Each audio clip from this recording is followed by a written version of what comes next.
안녕하세요. 맨날 듣기만 하다가 이렇게 사연을 다 보내보네요.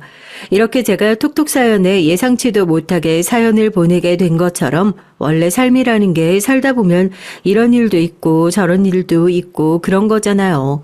그런데 이번에 제가 겪은 일은요. 황당함을 넘어서 좀 웃길 정도로 어이가 없어서요. 왜 너무 기가 차면 헛웃음이 나온다고 누구는 저한테 그런 일 겪고 나서도 웃음이 나오냐 그렇게 말하는 사람도 있는데요. 막상 그 상황에 처해 보니까 정말 웃음밖에 안 나오더라고요. 뭐 울 수는 없으니까요. 누구 좋으라고요. 대체 무슨 일이 있었길래 그러냐고요? 어떻게 보면 얘기 자체는 좀 식상할 수도 있겠어요. 대한민국의 흔한 싸움 있잖아요. 며느리들 간의 싸움이요. 오히려 사이가 좋으면 이상한 관계잖아요. 그런데 제 손아래 동서요. 정말 이 톡톡 사연에 나왔던 여느 며느리들보다 머리가 텅텅 비어있고 웃기는 여자라는 거. 그거 하나는 제가 장담할 수 있겠습니다. 살면서 그렇게 머릿속이 해맑을 정도로 무식한 사람은 처음 봤거든요. 사람이 본능적으로 자기가 부족한 부분을 과시해서 얘기하는 버릇이 있어요. 예를 들어서 전 요즘 갑자기 좀 얼굴이 늙어 보이는 것 같아서 젊음에 대한 관심이 굉장히 많거든요. 그러니까 다른 사람들 볼 때도 괜히 저 사람 눈가에 주름이 있나 없나, 목이나 손등에 주름이 있나 없나 이런 것들만 보이고요. 평소엔 관심도 크게 없었는데 시술이나 이런 것들에도 부쩍 관심이 많아졌고요. 예전에 한 번도 그런 적이 없었는데 나 정도면 동안이 아니냐 하는 괜한 허풍도 자연스럽게 떨게 되는 것 같아요. 그럼 이렇게 한번 얘기해 볼게요. 내가 이만큼 잘 나가는 사람이야. 내가 이만큼 멋있고 괜찮은 사람이야. 이런 소리 하는 사람들은 어떤 사람이겠어요? 제가 말씀드린 논리로 따지자면 멋있지도 괜찮지도 않은 사람일 확률이 높겠죠. 저희 동서가 딱 그런 사람이었답니다. 내가 이만큼 잘 나가. 그러니까 나 좀 알아줘 하고 아주 이마에 딱 써붙여놓고 다니는 푼수요. 그런 사람들 막상 까놓고 보면 아무런 것도 없는 속빈 강정 같은 인간들인데 말이죠. 그래서 저희 동서도 속빈 강정이었냐고요? 강정이면 다행이게요. 이건 완전 뻥튀기나 다름없는 인간이었어요. 결혼을 통해서 우리의 악연이 시작되었냐고요? 아니요. 동서와의 악연은 제가 일을 할 때부터 시작됐습니다. 뭐 이것도 나중에 결혼을 하고 난 이후에 알게 된 사실이긴 했지만 동서가 일하는 곳이 저를 골치 아프게 하는 거래처 중 한 곳이었거든요. 사연을 시작한 지 한참 됐는데 제 소개는 안 했네요. 전 결혼한 지 얼마 되지 않은 30대 후반의 여자고요. 가업을 이어받아서 10년이 넘게 의류 사업을 운영하고 있어요. 일에 한참을 매진하다 보니까 남들 다 결혼하고 애 낳고 하는 시기에 조금 늦긴 했네요. 크면서 항상 뭐든지 조금씩 늦긴 했지만 결과는 늘 성공적이었기 때문에 제 결혼 역시 과정이 어떻든 관계없이 결과는 성공적일 거라 예상했는데 말입니다. 사연을 시작하면서도 그랬잖아요. 원래 이런 일도 있고 저런 일도 있는 게 인생이라고요. 부모님 어깨 너머로 일을 배우면서 제 사업을 꾸려나가기 시작한 게 벌써 10년이네요. 의류 쪽에 발이라도 조금 담궈보신 분들이면 누구나 다 아실 거예요. 이 바닥 일이 얼마나 힘든지 말입니다. 여자 혼자서 이쪽 계열에서 성공했다? 그러면 그건 남들보다 10배, 20배의 노력이 들어갔다는 것과 마찬가지인 수준이에요. 저 역시 10년 동안 공장 삼촌들한테 욕이란 욕은 다 들어가면서 험하게 굴러가면서 그 시간들을 보냈거든요. 누구는 그래도 가업을 물려받는 거니까 그렇게 힘들지 않게 제가 이 모든 것들을 하루아침에 읽어놓은 것이 아닐까 오해하는 사람도 있는데 막상 하루라도 저 일하는 거 옆에서 지켜보면 그런 소리 절대 못해요. 이 일을 시작한 이후로 새벽 5시 반에 일어나서 저녁 10시 반에 퇴근하는 일정을 단 하루도 빼놓은 적이 없네요. 눈이 오든 비가 오든 다른 직원들이 다 휴가를 가고 칼퇴를 하든 사장인 저는 하루라도 그 일정을 걸으면 큰일이 나는 사람 마냥 행동을 했었네요. 왜 아주 일이랑 결혼을 하지 그래? 여보 이것 좀 봐요. 내가 속이 터져 죽겠어. 딸이라고 하나 죽으라고 키워놨는데 결혼을 할 생각도 없이 이렇게 죽어라 일만 하고 있으니까 우리 손주보기는 아주 다 글러먹었어요. 당신 애가 뭘 잘했다고 그렇게 맨날 오냐오냐 해요? 그러니까 애가 아직도 자기 상황이 얼마나 심각한 줄 모르고 이렇게 안일하게 손을 놓고 있지. 뭐 언제는 여자는 성공만 하면 결혼 같은 건 안 하고 평생 혼자 살아도 된다고 하셨던 엄마도 제가 딱 30이 넘어가니까 귀신같이 바뀌더라고요. 너 결혼은 언제 할 거니? 지금 애 낳아도 노산이다. 애 낳을 생각이 있으면 내년까지는 무조건 선이라도 봐서 결혼을 하라는 둥. 요즘 엄마들이 뭐 옛날처럼 딸 결혼시키는데 혈안이 되어 있지 않다고요? 그건 다 옛날 말이라고요? 아무리 옛날 말이라고 해도 저희 집에는 통용이 되지 않는 얘기인가 봅니다. 아주 등을 떠밀다 못해서 벼랑 끝에서 미는 수준이었다니까요. 엄마는 그렇게 눈만 마주치면 너 시집은 언제 갈 거니? 애는 언제 낳을 거니? 성화지. 하루 종일 힘들게 일하고 집에 들어와서 좀 쉬어보려고 하면 잔소리에 쉴 틈이 없지. 어머니에 비해서 아버지는 그렇게 결혼에 대해서 심하게 압박하시는 건 없었어요. 워낙 과묵하신 분이라 그런지 그냥 네 할 일 잘 하다 보면 남자는 자연히 따라오지 않겠냐고 늘 점잖게 얘기를 하셨었죠. 저도 그런 아버지를 방패 삼아서 엄마의 잔소리를 좀 피할 수 있었던 것 같아요. 어른들 말 틀린 거 하나 없다더니 할 일 잘 하다 보면 남자는 자연히 따라온다는 아버지의 말씀, 이제 생각해보니까 영 틀린 얘기가 아니었네요. 결국 남편도 일하다 만난 거니까요. 남편은 저만큼이나 조용하고 성실하게 자기 할 일을 다 해내는 사람이었죠. 공교롭게도 남편 역시 저와 거래처 중 한 곳이었네요. 백화점에서 MD라고 쉽게 말해서 될 만한 물건을 물어다가 판매로 연결하는 직업을 가지고 있던 남편이 어느 날 명함 한 장 덜렁 들고 저희 회사를 찾아왔어요. 그때까지만 하더라도 남편 직업이 굉장히 낮을 때여서 아무리 그래도 제가 명색이 사장인데 그래도 본부장급 정도는 와야 말이 통하지 않겠냐 하고 돌려보낼 심산이었거든요. 그런데 남편이 정말로 잠깐만 시간을 내주면 된다고, 바쁘시면 퇴근할 때까지 본인이 기다리겠다고 그러고 저희 사무실 탕비실에 앉아가지고 꼼짝을 안 하고 있었다니까요. 저도 일을 하다가 남편이 와서 기다리고 있다는 것을 까맣게 잊어버린 상태였고요. 설마 이 시간까지 기다리겠어 하는 생각이었던 것 같아요. 일을 마치고 막 집으로 돌아가려는데 누가 절 다급하게 불러 세우더라고요. 돌아보니 남편이 탕비실에서 허겁지겁 노트북이랑 짐을 챙겨서 벌떡 일어나더라고요. 그때 시간이 거의 10시가 다 되어가는 시간이었거든요. 저랑 일 얘기 한번 하겠다고 세상에 다른 직원들 다 일하고 있는데 민망하게 거길 8시간이나 앉아 있었던 거예요. 사장님 일 열심히 하시는 걸 듣긴 들었는데 옆에서 지켜보니까 더 대단하십니다. 그래서 이번에 꼭 사장님이랑 같이 일을 해야겠다는 생각도 들고요. 아까 보니까 저녁도 안 드시고 일하시는 것 같던데 제가 기다리다가 출출해서 요 앞에서 샌드위치 좀 사왔거든요. 그냥 저녁 드신다 생각하시고 드시는 동안 제가 잠깐 일 얘기 좀 해도 괜찮을까요? 그렇게 말하는데 누가 안 된다고 하겠어요. 오히려 제가 미안해가지고 남편한테 아니면 내가 나가서 저녁을 사겠다고 얘기를 했었는데 그건 또 괜찮대요.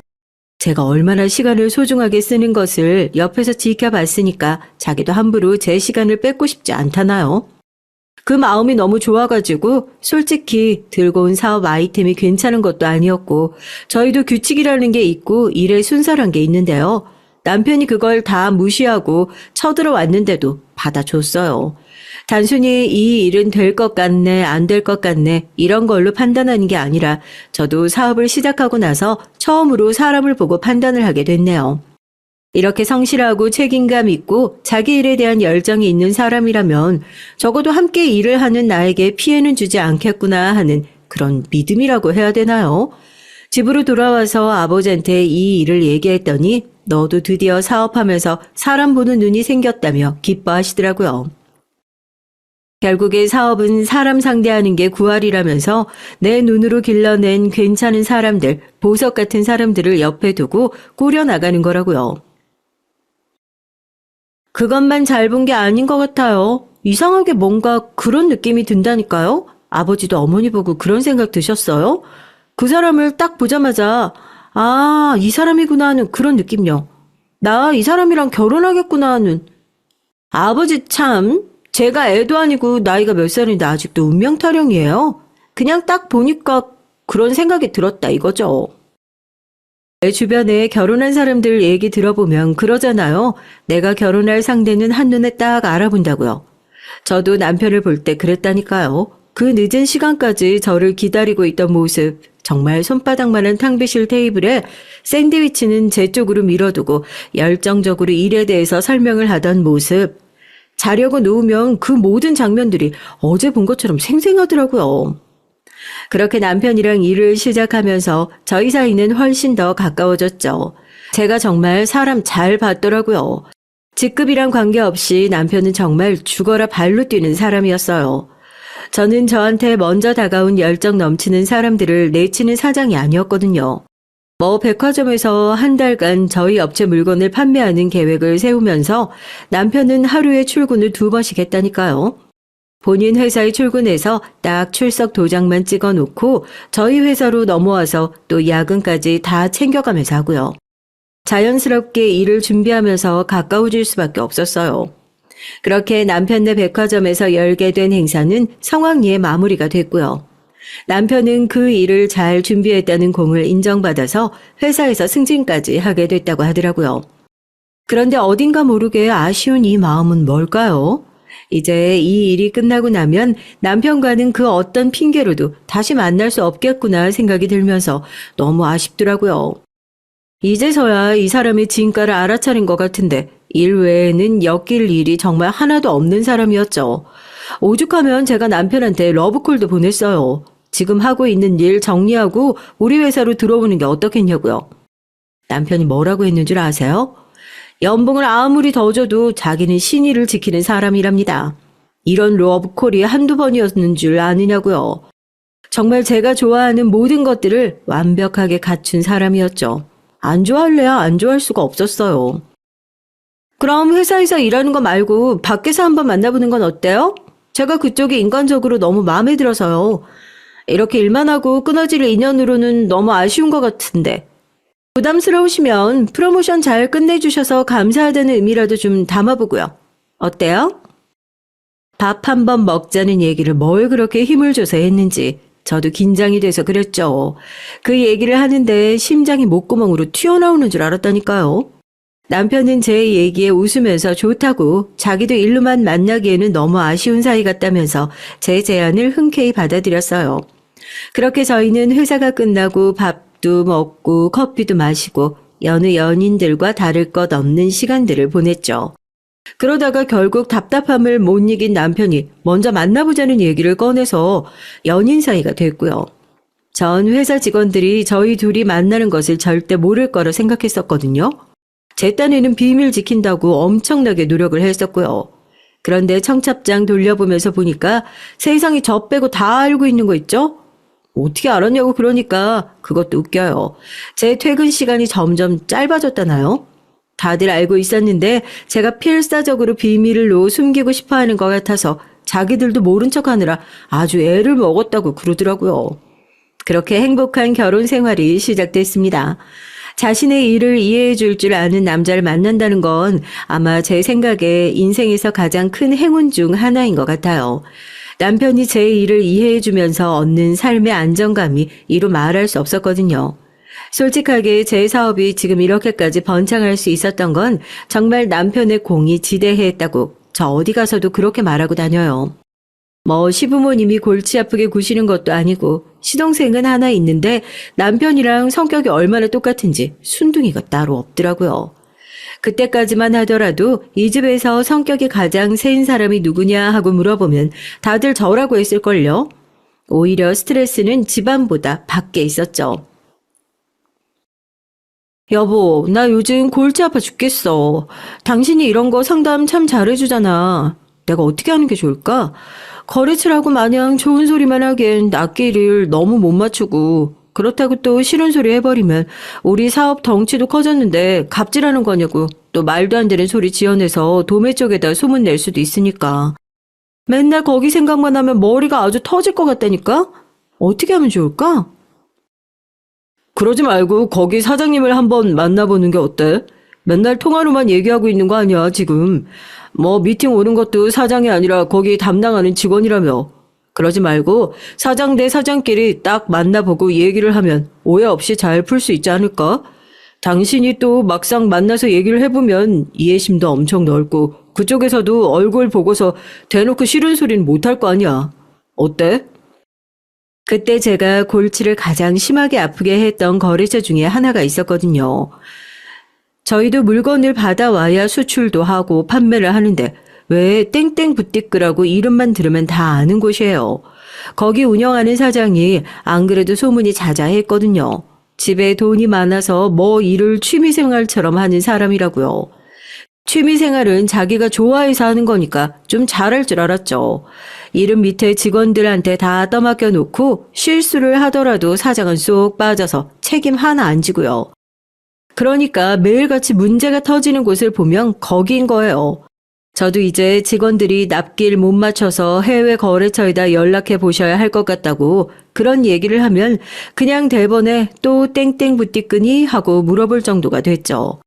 솔직히 오랫동안 다들 신뢰관계를 쌓아온 곳이라서 이렇게 문제를 일으키는 곳이 없었는데 자기들끼리 원하는 건 다 들어줘야 하고 정작 저희 사이에 지켜야 할 기본적인 것들도 못 지키고 있었으니까요. 제가 얼마나 속이 터졌겠어요.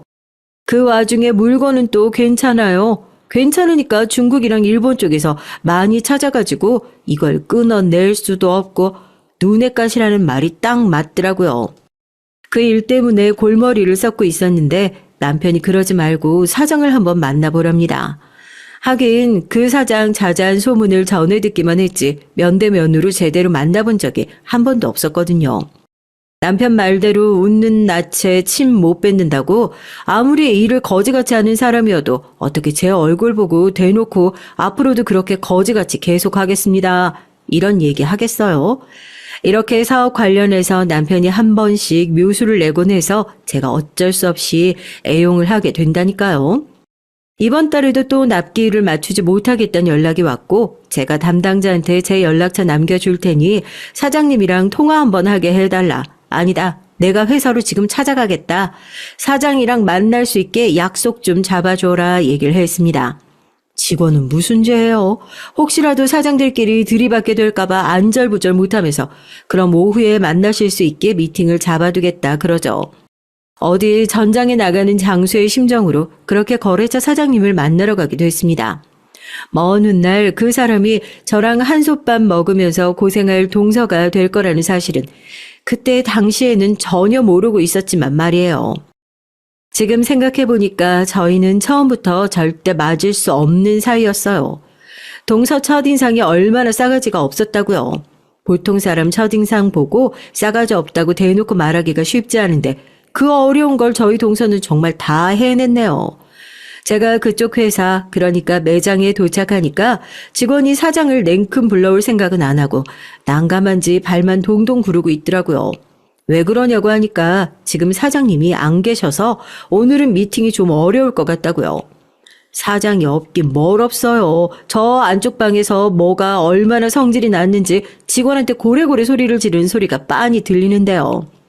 제가 예전에 남편이 그랬던 것처럼 그럼 사장님 사무실로 복귀하시고 일 다 하시고 퇴근하실 때까지 여기 앉아 있겠다고. 그러고 가게 한켠에 딱 자리를 잡으니까 또 불이 나게 문자를 하더라고요. 아마 사장한테였겠죠. 방금 전까지만 해도 자리 비우셔서 못 만나실 것 같다고 해놓고서는 그새 어디서 제 얘기를 듣고 잽싸게 찾아오기라도 했는지 방으로 들어오시랍니다. 방으로 들어가니까 저보다 한참 어려 보이는 여자가 의자에 다리를 꼬고 앉아서 핸드폰만 보고 있더라고요. 아무리 그래도 제가 거래처인데 제가 들어오는 쪽은 거들떠보지도 않고요. 이게 무슨 매너인가 싶었죠. 전화로만 몇 번 인사드렸었는데 뵙는 건 처음이죠. 제가 오실 줄 모르시는 것 같아서 사장님 저희 거래에 대해서 좀 속 시원하게 터놓고 얘기를 하고 싶어서요. 바쁘신 줄 아는데 저도 피차 바쁜 사람이라서 서로 길게 시간 뺏을 필요 없을 것 같고. 뭐가 문제이신 거예요? 저희는 금액 다 맞춰드려 일정도 최대한 조율을 해드려 그렇다고 촉박하게 시간 다 돼서 주문을 하는 것도 아니야. 바쁘셔서 다른 데 것도 다 이렇게 하시는 거예요? 아니면 제가 사장님한테 뭐 크게 잘못한 게 있나요? 그래서 그러시는 거예요? 의자에 앉아서 건방지게 다리를 까딱까딱 꼬고 있던 동서가 자리에서 일어나서 그러더라고요. 사장님 저한테 그러시면 안 된다고요. 큰일 난다고요. 제가 너무 어이가 없어서 되물었잖아요. 거래처가 약속한 일을 제대로 처리하지 못해서 저도 지금 지적 아닌 지적을 하고 있는 건데 왜 그러면 안 되는 거고 무슨 큰일이 나는 거냐고요. 그러니까 다짜고짜 자기 아버지가 뭐 하는 분인 줄 아냐고 그러시더라고요. 여러분, 그 상황이 이해가 되세요? 그냥 막말로 거래처 혼내러 왔는데 거래처 사장님이 앉혀놓고 되려 저를 혼내고 있는 거예요. 뭐 제대로 된 이유라도 있는 거면 모르겠어요. 다짜고짜 무슨 영화 대사도 아니고 우리 아버지가 뭐 하시는 줄 아시냐? 그거 그냥 다리 한쪽 걷어놓고 보여주면서 내가 누군 줄 아냐 물어보는 거나 똑같은 상황 아니에요? 아버님께서 뭐 얼마나 대단한 일을 하시는지는 모르겠지만 사장님 아버님께서 하시는 일이 저희 사업이나 지금 문제에 있어서 뭐 중요한가요? 제 반응은 아마 예상 못했었나 봐요. 니네 아빠가 대체 뭔데 우리 사업 얘기하는데 지금 애도 아니고 아빠 얘기를 들먹거리냐 얘기를 했죠. 그러면서도 한편으로는 뭐 얼마나 대단한 사람이길래 저렇게 유난을 떠나 했습니다. 들어보니 아버지가 검사랍니다. 솔직히 처음엔 뻥인 줄 알았다니까요. 어떻게 검사인 아버지 밑에서 저렇게 멍청한 자식이 나올 수 있나 하고요. 사장님, 요즘 이쪽 업계도 아주 피바람 불고 있는 거 아시죠? 제가 입 한 번 잘못 열면 없던 죄도 만들어서 귀찮게 할 수 있는 게 검사예요. 사장님이 아직 검사 무서운 걸 못 겪어봐서 그러시나 본데 오히려 지금 사장님이 저한테 읍소를 해도 모자랄 판이라니까요. 제가 성격이 좋아서 그나마 이만큼이라도 참고 있는 줄 아세요. 납길 뭐 그것 좀 늦었다고 이렇게 쏜살같이 쫓아와서는 제가 그 얘기를 들은 척도 안 하고 그냥 막 웃었어요. 어디 아버지 무서워서 같이 일하겠냐고요. 그때는 동서가 어리기도 어렸고 크게 생각도 없어 보이는 사람 붙잡고 나 혼자 떠들어서 뭘 하나 그런 마음으로 돌아갔었거든요. 그런데 차라리 그때 동서랑 제대로 단판을 지었어야 했던 모양입니다. 이렇게 말도 안 되는 악연으로 다시 만나 또 같은 이유로 싸울 줄 알았다면 말입니다. 솔직히 중국, 일본 거래처에서 그 옷을 그렇게 찾지만 않았어도 그런 거래처는 진작에 끊어버리고도 남았을 텐데 또 돈이 되는 사람이니까 그런 마구잡이식 경영도 참아줘야 한다는 게 대표의 숙명이구나 하고 살았던 거죠. 그래도 다행인 게 남편 말대로 직접 만나보고 와서 앞으로는 그렇게 운영하시면 안 된다. 저도 더 이상 봐드릴 수 없다. 으름장을 놓으니까 당분간은 얘기를 듣는 척이라도 하더라고요. 저도 그 이후에는 말도 안 되는 그 철없는 대표에 대해서는 거의 잊고 있었어요. 사실 일을 하다 보면 대표 대 대표가 상대해야 할 그런 일들은 생각보다 많이 없거든요. 아래에 있는 직원들만 죽어나기 힘든 거죠. 여튼 그렇게 기억 속에 잊혀져 가던 진상 사장이 수면 위로 다시 떠오르게 된 건 뜬금없지만 시동생 덕분이었습니다. 결혼 생각이 크게 없고 혼자 살았으면 좋겠다고 노래를 불렀던 시동생이었는데 저희가 결혼해서 잘 사는 모습을 보니까 본인도 결혼을 해야겠다는 생각이 들었다나요? 그래서 지인들 통해서 이 사람 저 사람 선을 보고 다닌다는 얘긴 들었는데 결혼을 하겠다는 얘기를 막상 딱 들으니까 깜짝 놀랐죠. 이렇게 빨리 결혼을 결정할 수 있는 사람이었으면 그전까지는 왜 그렇게 안 하고 뻐기고 있었던 건지 싶더라고요. 여튼 시동생이 결혼할 여자가 저랑 동종업계 사람이라면서 시집 오고 나면 형수님이 잘 좀 챙겨주시라고 부탁을 하더라고요. 워낙 좁은 업계라 정말 한 달이 건너면 다 아는 사람이긴 하니까 대체 누구냐고 물어보니까 세상에 누군지 아시겠죠? 땡땡 붙잡고 그 정신머리 없는 사장이 바로 시동생의 결혼 상대라는 겁니다. 순간적으로 그 말을 듣고 표정 관리가 안 되더라고요. 그동안 들었던 얘기도 있고 제가 직접 겪어본 일도 있으니까 이 결혼을 그대로 진행하는 게 맞나 싶기도 했어요. 진짜 몰라서 하는 소리라니까. 내가 직접 만나봐서 알잖아. 당신은 형이 돼서 지금 이 결혼을 도시락 싸들고 다니면서 뜯어 말리고 반대해도 모자랄 판 아니야? 당연히 제가 알고 있는 것들을 남편한테도 전부 얘기했죠. 아무래도 집안에 새 사람이 들어오는 건데 제대로 된 사람을 들이는 게 맞지 않겠냐고요. 제가 아직도 남편한테 좀 서운한 부분이 이거예요. 전 당연히 시동생을 생각해서 한 얘긴데 은근히 제가 동서를 반대하니까 제 개인적인 감정 때문에 집안의 대소사를 좌지우지하는 거 아니냐는 식으로 얘기를 하더라고요. 그러니까 쉽게 말해서 너 기분 안 좋다고 지금 내 동생 결혼 반대하는 거냐? 그렇게 오해를 해버린 거예요. 그럴 리가 있겠어요? 이제 결혼을 한 지 얼마나 됐는데요. 네 식구 내 식구 가려가면서 좋아할 일이 뭐가 있냐고요. 아무리 생각해도 아닌 건 아닌 거라니까 그렇게 나서서 반대를 했던 거죠. 아무리 그래도 내 동생 결혼이야. 자기 좋다는 여자랑 결혼하는데 우리가 나서서 반대할 일이 뭐가 있어. 당신도 괜히 집안에 긁어부스럼 만들지 말고 전에 안 좋은 감정이 있다고 하더라도 이제 우리 식구야. 편견 갖지 말고 그냥 따뜻하게 좀 맞아주면 안 되겠어? 들어보니까 집안도 괜찮다며. 당신 알고 있었어? 아버지 검사라며. 우리 엄마가 지금 우리 집에도 드디어 사자 사돈 얻어본다고 얼마나 기뻐하시는데. 거기다 대고 우리가 나서서 초치면 엄마가 얼마나 난리 날지 생각 안 해봤어? 저런 얘기나 하는데 제가 거기서 어떻게 더 반대를 하겠어요. 집안 굴러가는 꼴을 생각해서 시동생의 결혼을 반대해주겠다가 괜히 집에서 목소리 좀 낼 수 있다고 검사 집안 며느리 반대하는 질투심 많은 며느리가 될 판인데요. 서로 처음 만나 인사를 하는 자리에서 얼굴을 다시 보게 되는데 얼마나 웃겼다고요. 동서도 저에 대한 얘기를 미리 들었는지 얼굴도 못 마주치고 민망해 하더라니까요. 전 그게 저한테 정말로 미안해서 그런 줄 알았어요. 시부모님 앞에서 내숭 떨고 있는 거라고는 상상도 못했죠. 전에 회사에서 있던 일 때문에 민망할 수 있는 건 알지만 나 그런 걸로 신경 쓰는 사람도 아니고 괜히 옛날 일 마음에 담아놔 봤자 뭐 하겠어요. 그냥 과거에 있었던 일은 깔끔하게 다 잊어버리고 나도 손윗동서로서 챙겨줄 수 있는 것들 다 챙겨주면서 그렇게 지낼 테니까 우리 앞으로 잘해봐요. 알겠죠? 며느리들끼리 벌써부터 이렇게 사이가 좋으니 얼마나 좋아. 들어보니까 우리 둘째 아버님이 검사시라며. 아무래도 사업하는 사람들끼리 검사 얼굴 알아두는 게 그렇게 좋다고 그러던데 너도 둘째 좀 잘 얘기를 해봐.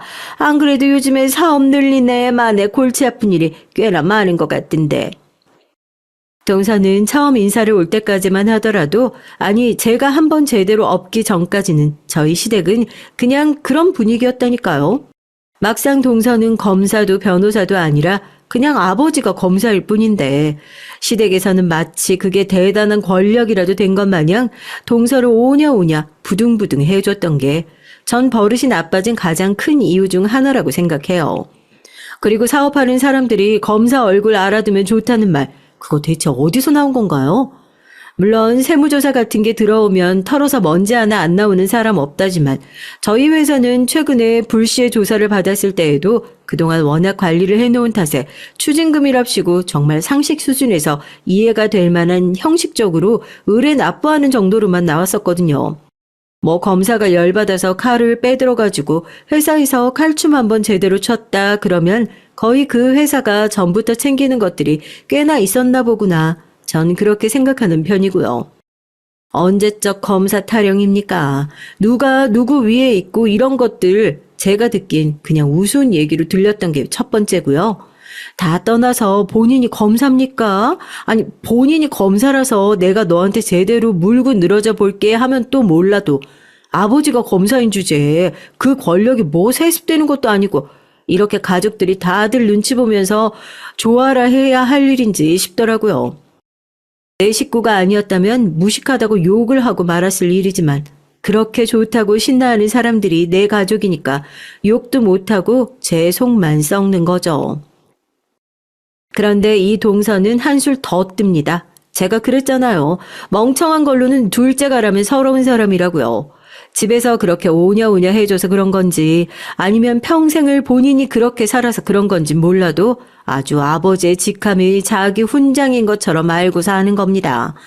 결혼을 하고 나서 그 도가 점점 지나치는구나 싶었죠. 그래도 제가 큰 며느리인데 그냥 두고 지켜볼 만한 상황은 아닌 것 같은 거예요. 동서가 정말 교묘하고 악랄한 게요. 비빌 수는 있는 구석인지 지켜보고 나서 덤벼든다고 해야 되나요? 처음에 봤을 때는 그냥 생각 없이 아무에게나 저렇게 멍청한 걸 티를 내면서 덤비는 줄 알았더니 잘 보니까 그게 아니에요. 자기가 잘 보이고 싶은 사람한테는 철저하게 알랑방귀를 끼고 자기가 봤을 때 만만해 보이는 사람, 그러니까 예를 들면 저 같은 사람 있잖아요. 그런 사람에게는 잘 보이려고 노력조차 하지 않는 가증스러움을 가지고 있더라니까요. 그리고 저희가 동종업계에서 일을 하고 있지 않습니까? 전 그래도 집 식구니까 최대한 편의를 많이 봐주고 있었다고 생각했어요. 이제 잘 해내는 건 동서의 몫이라고요. 당장 거래처를 끊어버리고 싶은 마음이 굴뚝 같았지만 어떻게 동선의 가게를 그렇게 단칼에 잘라놓는 게 가능하겠어요? 이것도 둘이 있을 땐 말을 제대로 들어먹지 않을 게 뻔하니까 제가 일부러 가족들 다 있는 자리에서 앞에서 대놓고 얘기를 했죠. 생각해보니까 오늘 이렇게 동서랑 터진 것은 결국 이 일이 계기가 되어서 그런 게 아닌가 싶기도 하네요. 회사에서 또 부하 직원들이 발을 동동 구르고 있기에 무슨 일이냐고 물어보니까 또 동선의 가게가 문제랍니다. 부하 직원 교육을 대체 어떻게 시키고 있는 건지 몰라도 저희 직원들이 그쪽 직원들에게 날짜 좀 제대로 맞춰달라고 한 소리를 하니까 자기들한테 이렇게 불쾌하게 굴면 거래를 끊어버리겠다고. 사장님이 그렇게 해도 된다고 했다나요? 직원들도 결혼식에 다 와서 뻔히 저희 관계가 어떤 사이인지 알고 있는데 그런 소리를 들으니까 집에서 제가 어떤 취급을 받고 있다고 생각을 하겠어요. 너무 기가 막혀서 그건 내가 알아서 처리를 하겠다 얘기를 해줬죠. 마침 그날 저녁에 가족들이 다 같이 모여서 저녁을 먹는 자리가 있었는데요. 저는 머리 꼭대기까지 화가 나 있는 상태로 가족 모임에 참석을 하게 됐어요. 이 상황을 아는지 모르는지 동서는 제가 식당에 들어오는 걸 보고 손까지 흔들면서 반가워하더라고요. 제가 일부러 그 인사를 쌩하니 무시하고 자리에 앉으니까 시어머니와 시아버지도 대체 무슨 일인가 싶어서 깜짝 놀라 쳐다보더라고요. 그리고 식사 자리 내내 동서 쪽은 단 한 번도 쳐다보지 않고 동서가 무슨 얘기를 해도 듣는 신용도 하지 않고 제 밥만 꿋꿋하게 먹었습니다. 어머, 니네 둘이 뭐 싸우기라도 한 거 아니지? 이제 좀 있으면 명절이라 같이 일도 하고 해야 되는데 이렇게 서로 아는 척도 안 하고 쌩하고 있으면 어떡해. 그리고 너도 그래. 큰애가 돼서 뭐 마음에 안 드는 일이 있더라도 어른들 앞에서 그렇게 티를 내면 어떡하니? 어머님 아니에요. 제가 동서가 뭐가 마음에 안 들어서 그러겠어요. 그냥 동서가 저희 회사를 하도 무시해서 이제는 손이 동서 대접도 안 해주나 그런 생각이 들어가지고요. 괜히 동서 심기 건드렸다가 검사인 아버지한테 저희 회사 제대로 털리기라도 하면 어떡해요? 그래서 괜히 동서 심기 안 건드리라고 가만히 밥만 먹고 있었던 건데요. 동서 뭐 기분 나쁜 거 아니지? 앞으로도 그렇게 회사에서 계속 우리 형님네 회사니까 상관없어. 마음대로 해. 이런 얘기해도 난 괜찮아. 내가 손윗동서인데 참고 살아야지 뭐 어쩌겠어. 제가 딱 꼬집어 동서한테 회사에서 이런 일을 당했다고 가족들한테 얘기를 하니까 다들 깜짝 놀라시는 눈치더라고요. 동서도 밖에서는 그렇게 망나니 짓을 하고 다니는 거 집에서는 오만 착한 짓을 하면서 잘 숨기고 사는 모양인지 제가 그렇게 대놓고 얘기를 하자 얼굴이 빨개져가지고는 그런 거 아니라면서 가족들한테 막 해명을 하는 거예요. 형님이 뭔가 오해하신 것 같다고요. 정작 주인공인 저는 눈 하나 깜짝 안 하고 밥을 먹으면서 동서를 빤히 쳐다보기만 했다니까요. 식사 자리가 다 끝나고 나서 동서가 거의 짜증을 내다시피 직원들이 뭔가 오해를 한 것 같다면서 자기가 가서 잘 얘기를 하겠다고 빠락 승질을 내고 가버렸어요. 남편은 꼭 이렇게까지 집안 식구들이랑 싸워야겠냐고 저를 말렸지만 전 동서가 우리 회사 무시한 건 괜찮고 내가 식구들 앞에서 동서 잘못된 행동 짚어준 건 나쁜 일이냐면서 도리어 남편에게 화를 냈죠. 내 회사 일이고 내 집안 일이니까 그렇게 사사건건 초를 칠 거면 차라리 말을 꺼내지 말라고요. 거기서 남편이 뭐 더 할 말이 있겠어요. 조용히 있었죠. 그런데 이 일이 도화선이 되어 제가 사연을 쓰게 된 계기가 펼쳐지게 됐습니다. 그때가 동서랑 처음 맞는 명절을 준비하고 있었어요. 평소에도 저렇게 개차반처럼 구는 동서인데 또 얼마나 스트레스를 줄지 뻔히 상상이 되지 않으세요? 제가 동서한테 미리 연락을 해서 재료는 내가 다 사놓고 재료비도 다 내가 낼 테니까 동서는 시간 맞춰 오기만 해달라. 그렇게 먼저 전화를 해서 사정을 했다니까요. 제사상 차리는 일이 보통도 아니고 뭐 어쨌든 이 집안에 시집을 왔다는 건 그런 자질구레한 집안 일들도 함께 하겠다. 어떻게 보면 암묵적으로 합의를 한 거나 다름이 없잖아요.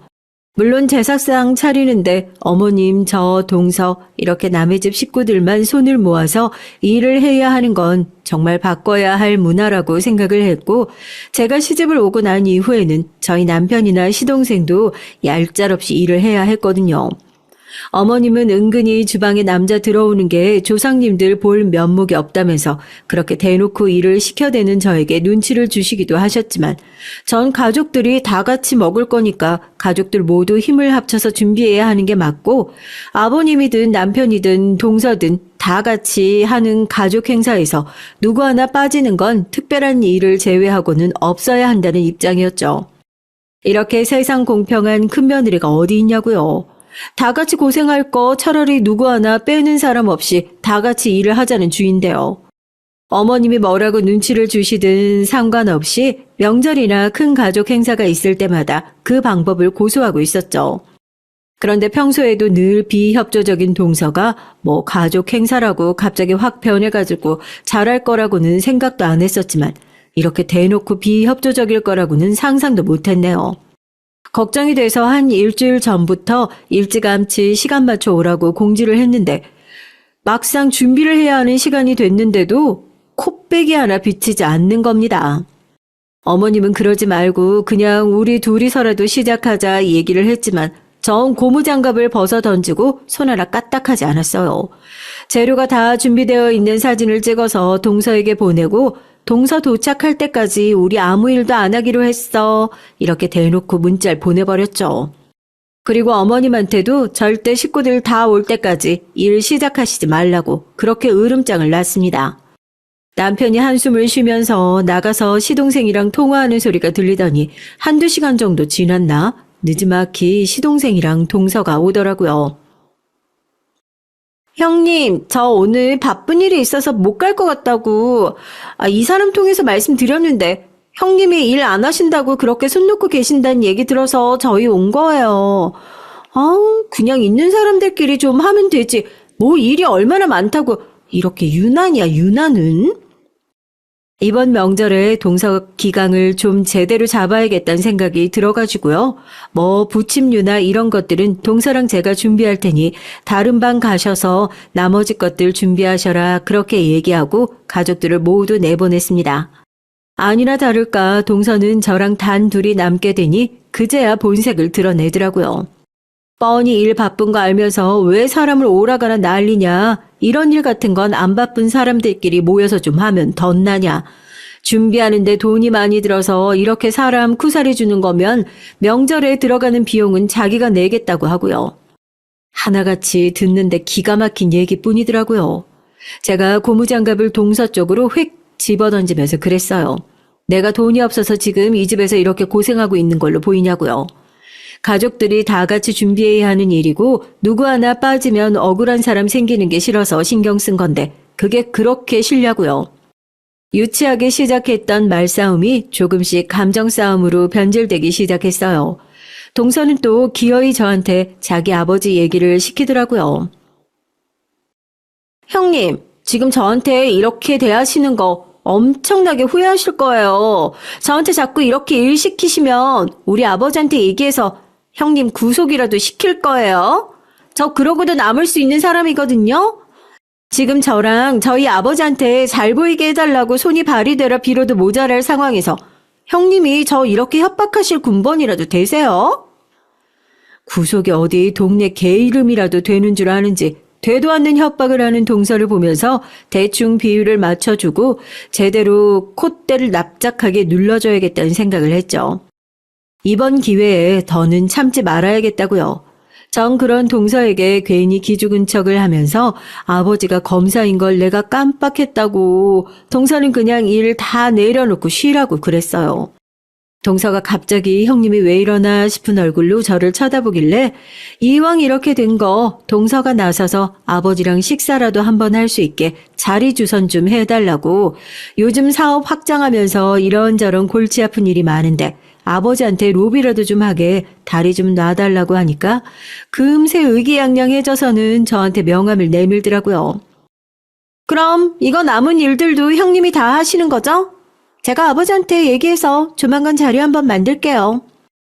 그렇게 의기양양하게 나간 동서는 시동생한테 형님이 드디어 정신을 차리신 것 같다고 아버지가 검사인데 별 수 있겠냐면서 앞으로 본인 앞날이 어떻게 될 줄도 모르고 기세등등한 모습으로 설치고 다니더라고요. 왜 바보같이 그 일을 제가 다 맡아서 하게 됐냐고요? 기다려보세요. 저한테도 다 생각이 있어서 그랬던 거였거든요. 그때 동서가 준 검사 아버지의 명함을 보면서 제가 얼마나 웃었는데요. 익숙한 청 이름의 부서 이름, 동서가 미끼를 제대로 확 물었구나 싶어서요. 그렇게 시끌벅적한 명절이 지나가고 동서에게서 먼저 전화가 왔습니다. 약속한 대로 아버지랑 자리를 만들었으니까 저녁을 먹자고요. 전 흔쾌히 좋다고 얘기를 하고 저녁을 하러 자리에 나갔습니다. 동서가 아버지 팔짱을 꼭 끼고 웃으면서 손을 흔들더라고요. 동서가 아버지 자랑을 어찌나 하던지요. 말씀 많이 들었습니다. 지금 고등검찰청에 계신다고요? 저희 집이 대대로 사업을 하고 아무래도 중요한 일을 하다 보니까 아버지가 항상 그러시거든요. 검사분들이랑 가깝게 지내면 지낼수록 좋다고요. 얘기를 조금 나눠보니 그래도 딸만큼 멍청하신 분은 아니더라고요. 오히려 철없는 딸을 머리 아파하는 모습까지 보이길래 속으로 혀를 끌끌 찼습니다. 딸 간수 제대로 못한 덕에 앞으로 더 머리 아플 일이 많게 생길 텐데 하고요. 동서는 제대로 알지도 못하면서 중간에 얘기에 끼어들고 싶어가지고 사업을 하려면 원래 뒷배가 짱짱해야 한다. 그래서 형님이 아무리 노력해도 결국에 크는데 한계가 있을 거다. 자기는 크려면 얼마든지 클 수 있는데 그냥 일만 하고 사는 것이 귀찮아서 이렇게 가만히 참고 사는 거다. 이런 되도 않는 소리를 하더라고요. 순간 테이블에 올려놓은 제 전화기가 시끄러운 소리를 내면서 울렸습니다. 보통 중요한 자리에 있을 땐 핸드폰을 꺼서 가방 안에 넣어두거나 중요한 전화를 기다리고 있을 땐 진동으로 바꿔놓는 게 대부분인데요. 제가 이렇게 대놓고 전화 오는 것 좀 봐달라는 식으로 전화를 올려둔 데는 다 이유가 있었죠. 핸드폰 화면에 모두가 떡하니 볼 수 있도록 전화를 건 사람의 이름이 떴어요. 큰아버지라고요. 이게 무슨 일인가 싶어하는 동서와 동서의 아버지 앞에서 너무 급한 전화라 지금 바로 받아야 할 것 같다면서 형식적으로 양해를 구하고 전화를 받아 스피커폰으로 바꿨습니다. 식당 안에 쩌렁쩌렁한 큰아버지 목소리가 다 들렸죠. 큰아버지 잘 지내셨어요? 혹시 제가 지난번에 부탁했던 일은 좀 알아봐 주셨나 고요. 왜 큰아버지가 그러셨잖아요. 대검찰청 통해서 알아보면 모르는 검사가 어디 있겠냐고요. 김득환 검사님이요. 저희 동서 아버지라고 하시던데요. 뭐 김득환? 김득환 검사 자리에 있어? 이봐, 검사 지위 이용해서 사업하는 사람들한테 여기저기 찔러보고 다닌다는 검사가 있어서 지금 내부에서도 눈을 시퍼렇게 뜨고 찾고 있는데 그게 자네였어? 자네는 상사 목소리도 못 알아듣나? 나 조덕칠 부장검사네. 지금 우리 조카의 상대로 검사라는 지위 이용해서 협박하고 있는 거야? 자네 제정신인가 지금? 저희 큰아버지의 불호령 같은 목소리에 맞은편에 앉아있던 두 모녀는 얼굴이 하얗게 질리더니 그야말로 난리가 났습니다. 동서의 아버지란 분은 제 전화를 황급히 받아들고 앞에 큰아버지가 계시지 않는데도 꼬박꼬박 고개를 숙이면서 인사를 하는 거 아니겠어요?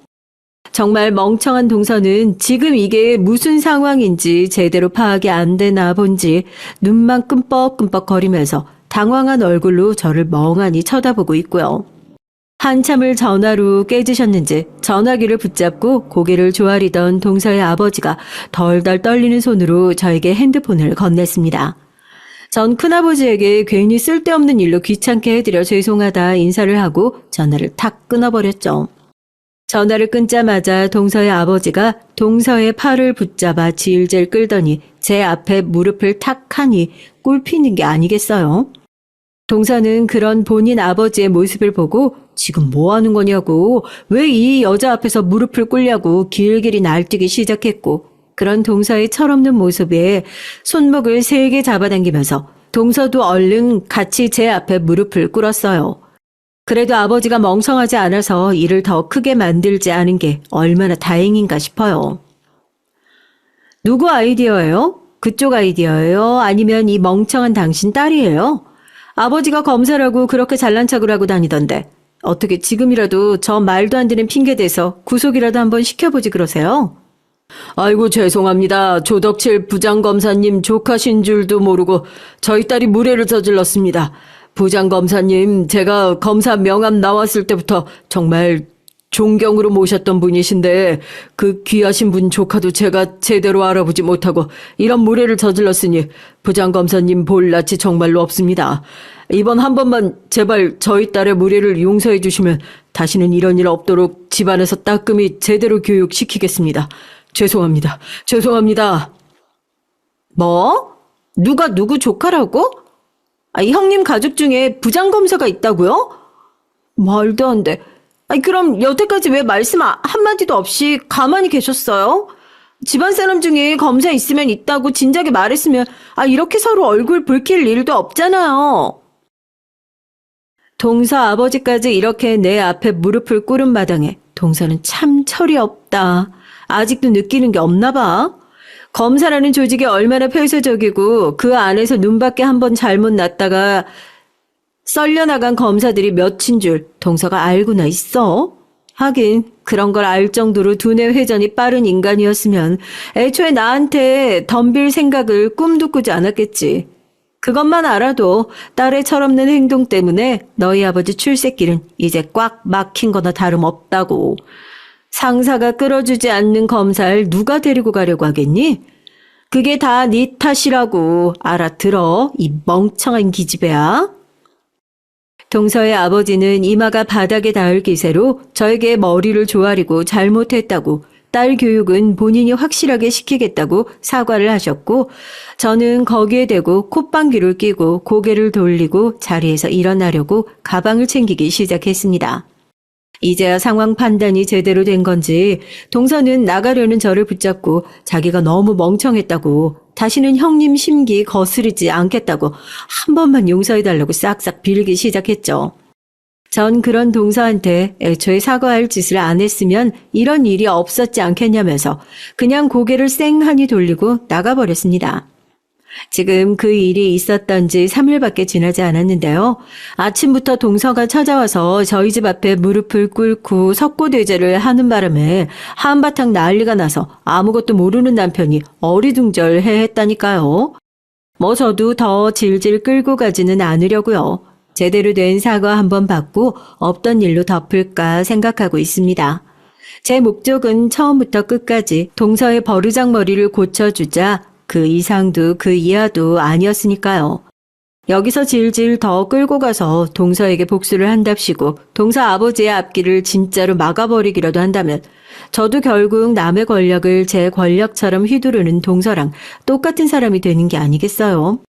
이왕 사과받기로 한 거 동서를 어떻게 더 골려주는 게 좋을지 여쭤보려고 사연을 보낸 게 맞겠네요.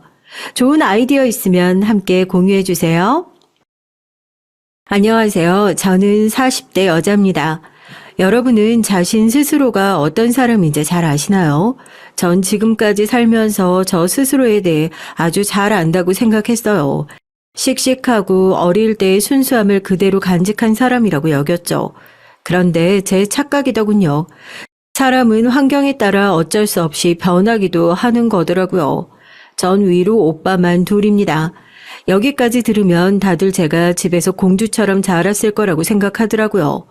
하지만 전 아니에요. 집마다 다르겠지만 우리 집은 부모님께서 아들, 딸 구분 없이 그냥 삼형제처럼 막 키우셨거든요. 아들만 키우다가 딸을 낳으면 예쁜 원피스도 입히고 싶고 머리도 예쁘게 묶어주고 싶고 그럴 만도 한데 저희 부모님은 그렇지 않았어요.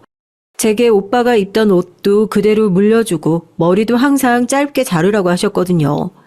그래서 그랬는지 아니면 제 곧 타고난 성격이 그런 건지 전 오빠들처럼 잘하는 게 별로 불편하지 않았어요. 오빠들하고만 놀아서 그런지 학교에 가서도 여자애들보다 남자애들하고 어울려 노는 게 편하더라고요. 여자애들처럼 앉아서 노닥거리는 건 아예 체질에 맞질 않았어요. 덕분에 저는 어릴 때부터 씩씩하고 선머슴 같다는 말을 많이 듣고 자랐습니다. 성격도 단순해서 웬만한 일에는 놀라지도 않았고 친구들과 싸워도 별로 상처받지도 않았고요. 부모님 말씀에 따르면 오히려 오빠들보다 제가 더 고집세고 사고뭉치라 더 힘들었다고 하시더라고요. 부모님은 좀 힘드셨다고 하지만 전 어디서나 인기가 많았습니다. 공부보다는 노는 걸 좋아하다 보니까 자연스레 운동신경이 좋았어요. 성격도 시원시원한 편이고요. 학교 생활하면서도 반장도 많이 했어요. 나중에 직장 생활도 굉장히 잘했고요. 어디서든 잘 적응하는 편이라 저는 평생 탄탄대로로 즐겁게 살 줄 알았거든요. 그런데 그렇지가 않았어요. 결혼 생활은 달랐습니다. 지금까지 인간관계에 있어서 단 한 번도 문제가 생긴 적이 없었는데 시댁 식구들은 차원이 다르더라고요. 남편과 저는 운동하다가 만났습니다. 전 자전거, 스쿼시, 수영 등등 못하는 운동이 없었죠. 그래서 동호회도 많이 해요. 남편과는 자전거 동호회에서 만났습니다. 나이도 비슷하고 사는 곳도 가까워서 처음엔 친구처럼 지내다가 어느새 가까워져서 결혼까지 하게 됐죠. 남편과 저는 소울메이트처럼 모든 게 다 비슷했어요. 좋아하는 건 물론이고 싫어하는 거, 하고 싶은 것까지 다 똑같았죠. 연애할 때는 서로 너무 비슷한 게 신기했어요. 마치 운명인가 싶었죠. 그런데 결혼을 하고 보니까 이게 더 힘들더라고요.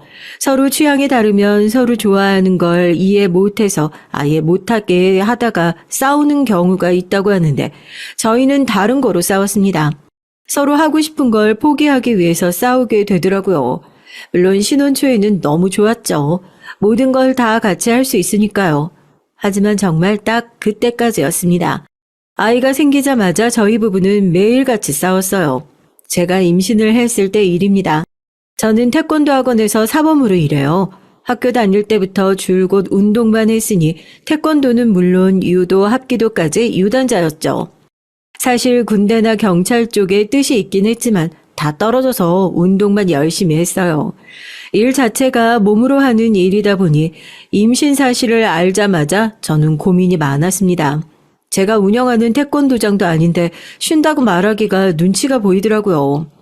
그런데 제 마음을 남편은 전혀 알지 못했죠. 결혼도 같이 하고 아이도 같이 가졌는데 왠지 저만 힘들더군요. 남편은 결혼을 하든 임신을 하든 전혀 달라지는 게 없었는데 저만 모든 게 달라졌습니다. 태권도 관장이 학교 선배라 그래도 저를 배려해준다고 아이를 낳을 때까지는 사무적인 일만 하라고 해줬죠. 선배 입장에서는 정말 많이 배려해준 거였어요. 사실 태권도 학원이라는 게 사무적인 일이 별로 없거든요. 다른 사람들은 다 바쁜데 저만 매일 앉아 노는 것 같아서 미안한 마음이 있었습니다. 그런 와중에 가족이라는 사람들이 저를 더 힘들게 했어요. 저는 이래저래 힘든데 남편은 너무 행복해 보이더라고요. 전 뱃속의 아이를 생각해서 포기해야 하는 게 많았습니다. 일도 몸을 쓰는 일이고 취미며 특기도 모두 다 운동인데 그걸 못하게 되니까 너무 힘들더라고요. 속상하지만 어쩌겠어요. 아이를 생각하면 당연히 참아야죠. 문제는 남편이었습니다. 남편은 눈치도 없이 전과 똑같이 생활했어요. 전 입덧을 하면서도 매일 대중교통을 이용해 출퇴근을 했죠. 매일 밤 집에 오면 녹초였습니다. 아무것도 못 먹고 누워만 있었어요. 정말 손 하나 까딱할 힘이 없었거든요.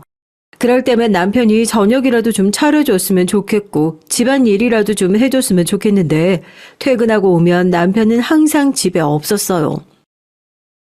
퇴근 시간 넘었는데 왜 집에 안 와? 자기 까먹었어? 나 오늘 테니스 하는 날이잖아. 테니스 치고 사람들하고 맥주 한잔하고 들어갈게. 운동이며 사람들과 어울려 노는 것 모두 저도 좋아하는 일이다 보니 남편은 제가 다 이해해 줄 줄 알았대요. 하지만 제 생각은 전혀 달랐습니다. 제가 심보가 고약한 건지 모르겠어요. 하지만 전 못하는데 남편 혼자 노는 모습이 저는 꼴 보기 싫었습니다. 난 테니스도 못 치고 맥주도 못 먹는데 자긴 눈치 없이 그걸 꼭 다 하고 와야겠어? 아기 낳으면 이런 시간도 이제 아예 없을 텐데 아기 나올 때까지만 좀 놀게 해. 자기가 조금만 이해해줘. 남편 마음도 이해 못하는 건 아니었습니다. 남편은 학원에서 애들 영어를 가르쳐요. 매일 퇴근도 늦고 주말에도 출근할 때가 많아 취미생활 하기가 쉽지 않습니다. 이렇게 일주일에 한 번 테니스 치는 것도 쉬운 일이 아니라는 걸 잘 알아요. 전 얄밉고 화도 났지만 꾹 참았죠. 남편 말대로 아이가 태어나면 둘 다 정신없어서 정말 아무것도 못할 테니까요. 지금만 좀 참아주자 싶었습니다. 그런데 남편은 남자가 한 입으로 두 말을 하더라고요. 애가 태어나고 나서도 전혀 변하질 않았어요.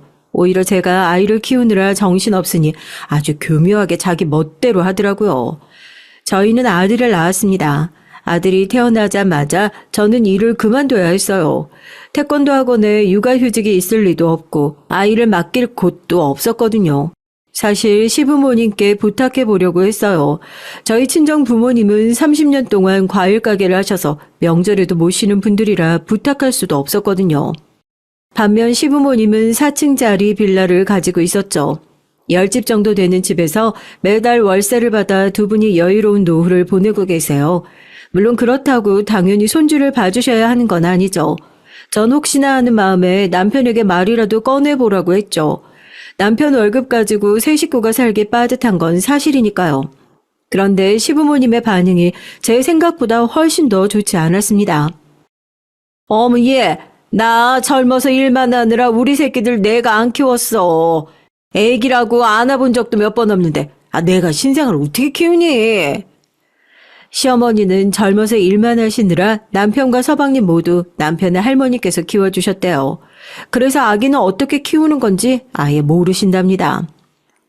예미야, 아무리 그래도 우리가 이제 70이 넘었는데 어떻게 애 봐달란 말을 그렇게 서슴없이 하니? 남들은 다들 친정에서 봐준다는데 넌 너무 염치가 없는 거 아니니? 친정이든 시댁이든 그게 뭐 중요해요? 상황이 되시면 누구든지 좀 봐주실 수도 있죠. 전 시아버지 말이 너무 서운해서 입이 불쑥 튀어나왔습니다. 요즘 다들 마트 가서 사 먹어서 과일 가게 장사도 잘 안 될 텐데 이 김에 사돈더러 집에서 손주나 좀 보시라고 하면 되겠네. 봐주시기 싫으면 그만 안 봐주시면 되지. 왜 저희 부모님까지 들먹이시면서 그런 소리를 하세요? 아이고 욱하기는 내 말이 뭐 틀렸냐. 그러게 딸 자식이라고 하나 있는데 귀하게 좀 키우셨으면 얼마나 좋아. 여자가 운동해봐야 뭘 먹고 산다고.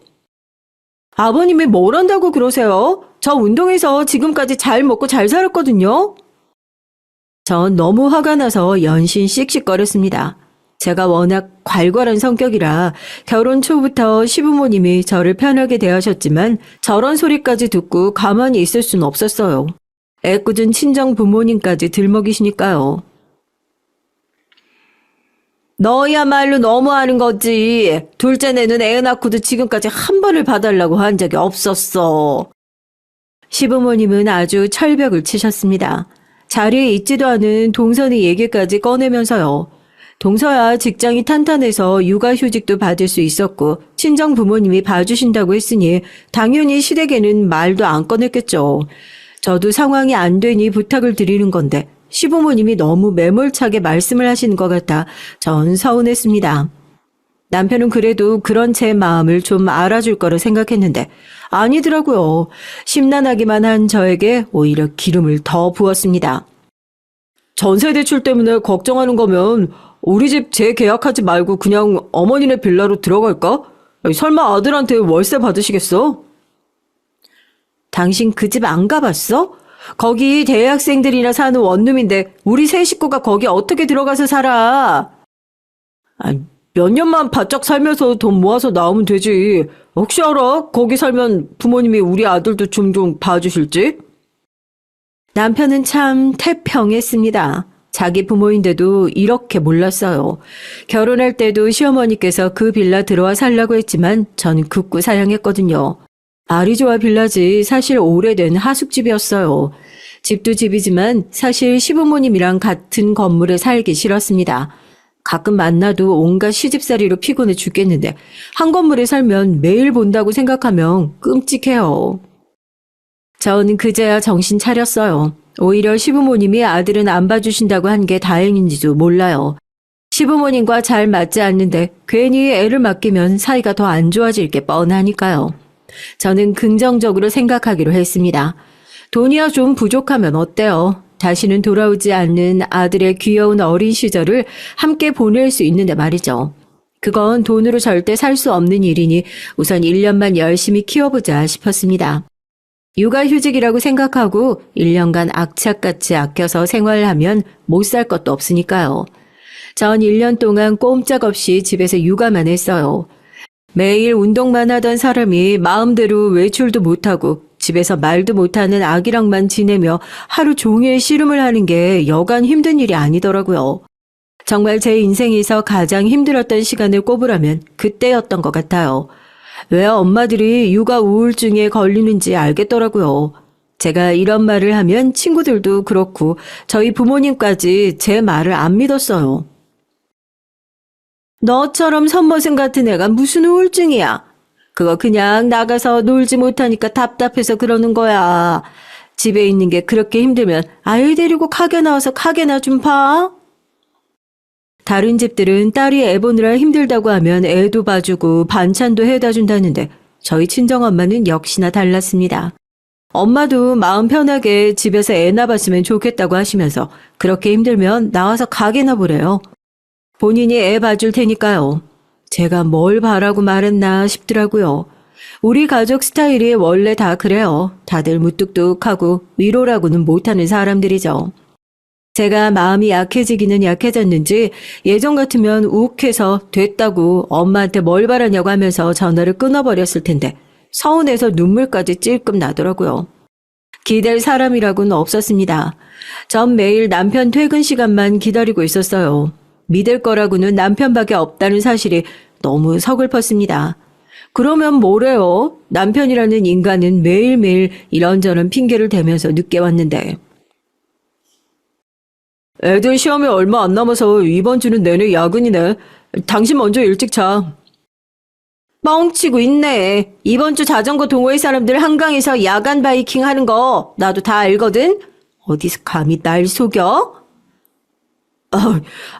우리 자기 알고 있었구나.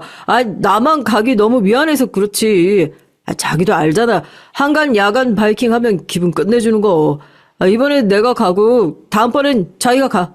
그러니까 이번엔 이해해주는 거다. 어? 저도 다 알고 있어요. 남편이 이런저런 핑계를 대고 매일 운동하거나 취미생활을 즐기고 있다는 걸요. 저에게 여러 번 걸린 적도 있었지만 전 너무 지쳐서 화를 낼 기운조차 없었습니다. 그리고 제가 배려해주다 보면 언젠간 남편도 제 마음을 알고 저도 배려받을 수 있을 줄 알았어요. 그런데 도저히 참아줄 수 없는 일이 있었습니다. 배려는커녕 계속 봐주니까 이 인간이 저를 아주 호구로 알더라고요. 남편이 제게 거짓말을 했어요. 평소에 하던 사소한 거짓말이 아니라 정말 저를 작정하고 속였어요. 학원 선생님들끼리 1박 2일 워크숍이 있어서 다녀온다고 했는데 알고 보니까 사이클 동호회에서 주최한 자전거 코스 여행을 다녀온 거더라고요. 모르는 사람들은 지금까지 다른 것도 다 이해해줬으면서 그게 뭐가 그렇게 큰일이냐고 할 수도 있지만 저에겐 너무나 큰일이었습니다. 저도 자전거 타는 걸 너무 좋아해요. 그래서 그 코스 여행을 꼭 가고 싶었거든요. 신혼 초에도 꼭 같이 가자고 약속한 적도 있었고요. 그런데 제게 말 한마디 없이 혼자 다녀온 거였죠. 그걸 제가 어떻게 알았냐고요? 자전거 동호회 회장님이 남편인 줄 알고 단톡방에 저를 초대한 거예요. 저랑 남편 프로필 사진이 똑같은 아들 사진이거든요. 단톡방에 여행하면서 찍은 사진이 계속해서 올라오는데 사진 속에 제 남편이 떡하니 있더라고요.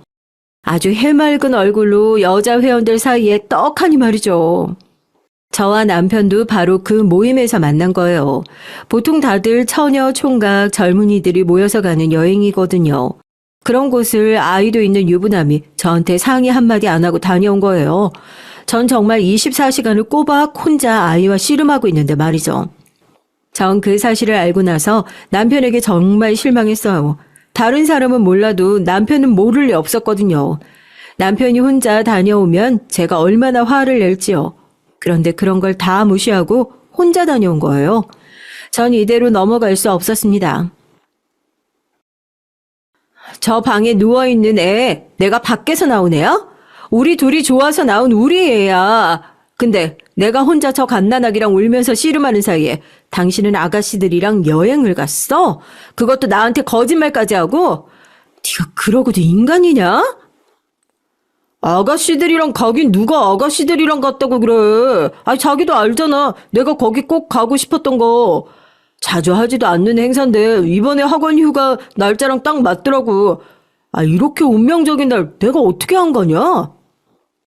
남편은 정말 철딱서니가 없었어요. 이건 무슨 남편이 아니라 제 아들 같았습니다. 뻔뻔한 놈. 넌 어떻게 네 생각만 하냐? 네가 가고 싶으면 당연히 나도 가고 싶겠다라는 생각이 안 들어? 자기도 가고 싶은 거 알지. 아니 근데 우리 아들 있잖아. 나중에 애 다 크면 내가 당신도 혼자 보내줄게. 아 꼭. 이게 입만 살아서는 너 지금 그걸 말이라고 해? 애 다 키우면 꼬부랑 할머니가 돼서 가라는 소리야? 남편이 그렇게 얄미운 성격인지 전 그때 처음 알았어요.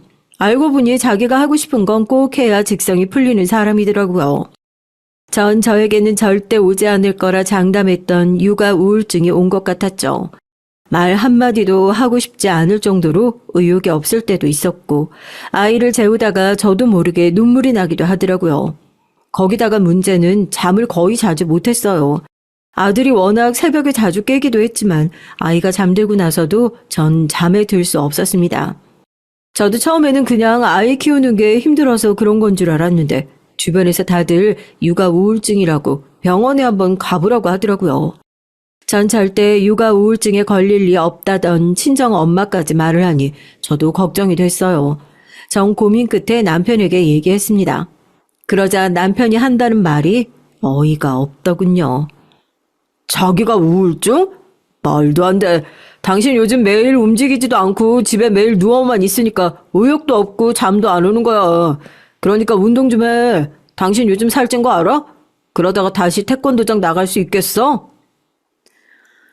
네가 뭘 한다고 나한테 누워만 있대? 네가 봤어? 내가 누워만 있는 거 봤냐고. 그리고 내가 어떻게 운동을 해? 매일 집에 아기랑 있는데 아기 집에 혼자 두고 밖에 나가서 운동을 어떻게 해? 자기 그거 다 핑계야. 애기 잘 때 옆방에서 유산소 해도 되고 유모차 태워서 나가서 좀 걷거나 뛰거나 해도 되잖아. 자기 거울 좀 봐봐. 나보다 한 10살은 많아 보여. 연애할 때도 남편과 저는 알콩달콩 사이좋은 커플은 아니었어요. 항상 서로 놀리고 장난치며 티격태격 만났죠. 하지만 저의 자존감이 바닥을 치고 있는 와중에 장난을 치니 정말 욕이 절로 나오더군요. 살다 살다 제 남편이 이런 재수없는 인간인 줄은 몰랐어요. 이게 다 제가 너무 혼자 독박 육아를 해서 그런 것 같았죠. 남편이 애를 하루도 혼자 본 적이 없으니 애가 잘 때 엄마가 옆방에서 유산소도 할 수 있고 유모차에 태워나가면 애가 얌전히 있는 줄 아는 것 같더라고요. 전 그제 정신이 번쩍 들었습니다. 이대로 있다가는 남편이 육아의 육자도 모를 것 같았어요. 지금까지 제가 남편을 너무 배려했던 거죠. 남편 말이 맞아요. 이러다가 제가 살만 뒤룩뒤룩 쪄서 몸이 무거워지면 어느 태권도장에서 절 받아주겠어요. 안 그래도 애 낳은 지 1년이 다 되어가니 하루라도 빨리 다시 운동을 시작해야겠다 싶었습니다. 전 그날로 바로 주변에 연락을 돌렸어요. 다시 일할 수 있는 태권도장이 있는지 알아보기 위해서요. 전 바로 일을 구했습니다. 전 그날 저녁 남편에게 상의가 아닌 통보를 했어요. 다음 달부터 일하러 나갈 테니까 이제부터 아들 육아는 같이 해야 한다고요.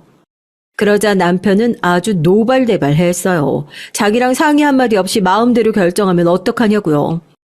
상의? 당신은 지금까지 뭐 할 때마다 나랑 상의했어? 심지어 당신은 내가 주말에만이라도 수영 가지 말고 애 좀 봐달라고 했더니만 그것도 안 들어줬잖아. 그럼 1년치를 미리 등록해 놨는데 중간에 어떻게 그만둬? 나도 이미 일하러 가겠다고 말한 거라 할 수 없어. 이렇게 당장 나가겠다고 하면 우리 아들은 어떡해? 설마 저 어린 걸 어린이집에라도 보내겠다는 거야? 어린이집이든 보모든 알아봐야지. 그렇게 아들 걱정되면 당신이 집에서 좀 보든지. 처음엔 농담인 줄 아셨던 친정 부모님도 제가 우울증으로 힘들어한다는 걸 아시고 어린이집이나 아이를 봐주실 분이 마땅치 않으면 친정에서 좀 도와주신다고 했어요. 하지만 전 남편 하는 짓이 괘씸해서 그 얘기는 하지 않았습니다. 제가 좀 세게 나가면 남편이 지난 날을 좀 반성할 줄 알았거든요.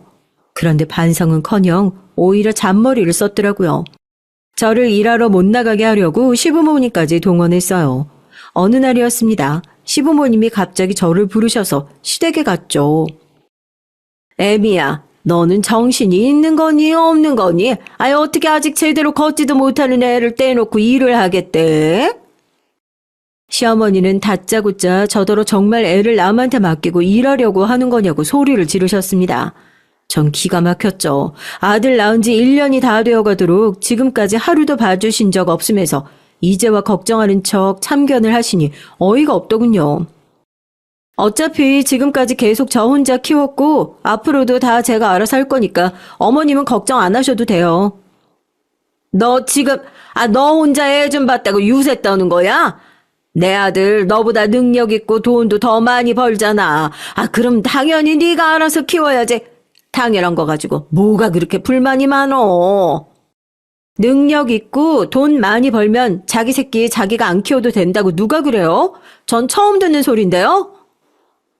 어머, 얘 말하는 것 좀 봐.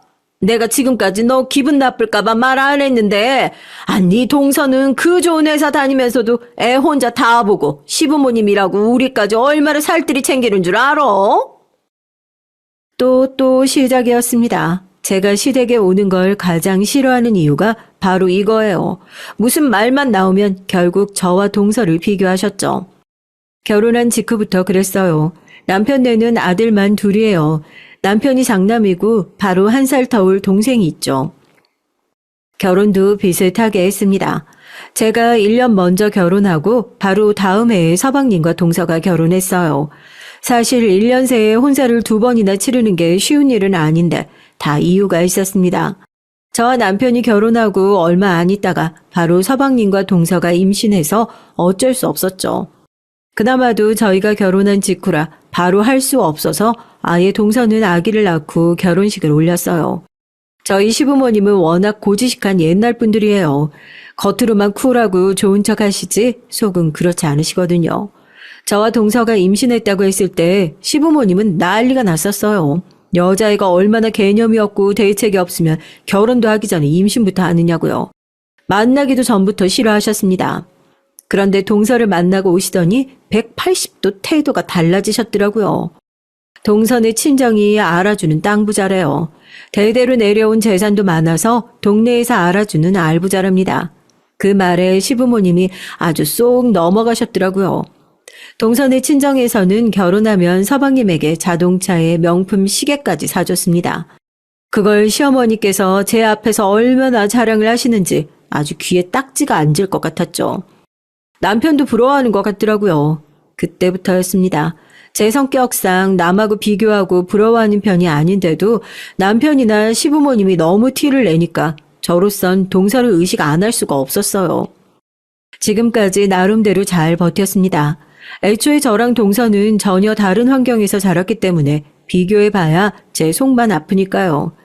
제가 배알 좀 꼬인다고 동서에게 시부모님께 적당히 하라고 할 수도 없잖아요.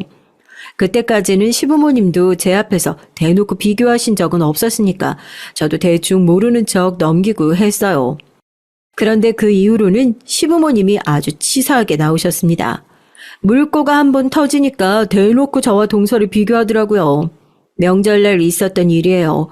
동서는 시댁에 올 때마다 항상 이것저것 바리바리 쌓아왔죠. 친정에서 부모님이 가져다 드리라고 했다면서요. 저도 물론 친정이 과일 가게를 하시다 보니까 매번 가장 좋은 특상품으로 가져다 드리곤 했죠. 그런데 하필이면 이번 명절에 동서가 딱 봐도 비싸 보이는 고급 과일 바구니를 가지고 왔더라고요. 아이고, 둘째야. 아유, 이게 다 뭐냐. 아유, 난 난생 처음 보는 과일인데.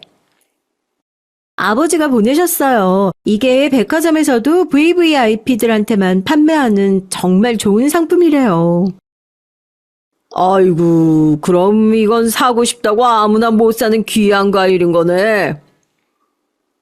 사돈이 과일 가게를 해도 이런 건 구경해 본 적도 없는데 우리 둘째 덕분에 우리 입이 아주 그냥 호강하겠다.